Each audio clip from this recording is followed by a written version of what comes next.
State news. आयुष्यातील अविस्मरणीय क्षण। आमदार मंगेश चव्हाण यांची लंडनमधील डॉक्टर बाबासाहेब आंबेडकर निवासस्थानाला भेट। लंडन येथून आमदार मंगेश चव्हाण यांनी आपल्या दौऱ्यात आयुष्यातील अविस्मरणीय क्षण अनुभवला। त्यांनी लंडन येथील डॉक्टर बाबासाहेब आंबेडकर यांच्या ऐतिहासिक निवासस्थानाला भेट देऊन तेथील स्मृतीस्थळाचे दर्शन घेतले। डॉक्टर बाबासाहेब आंबेडकरांनी लंडनमध्ये शिक्षण घेत असताना ज्या ठिकाणी वास्तव्य केले होते त्या पवित्र स्थळी भेट देणे ही स्वतःसाठी मोठी प्रेरणा असल्याचे आमदार चव्हाण यांनी यावेळी व्यक्त केले। ते पुढे म्हणाले की डॉक्टर बाबासाहेब आंबेडकर हे ज्ञान, समता आणि मानवतेचे दूत आहेत।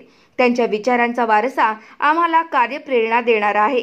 या स्मृतीस्थळाला भेट देणे हे माझ्या आयुष्यातील अभिमानास्पद आणि अविस्मरणीय क्षण ठरले। या भेटीदरम्यान त्यांनी डॉक्टर बाबासाहेब आंबेडकरांच्या स्मृती प्रतिमेला अभिवादन करून त्यांचे कार्य आणि विचार समाजापर्यंत पोहोचवण्याचा संकल्पही केला आहे। Bureau report, Murad Patel, Chalisgaon. Subscribe now and press the bell icon. Never miss an update.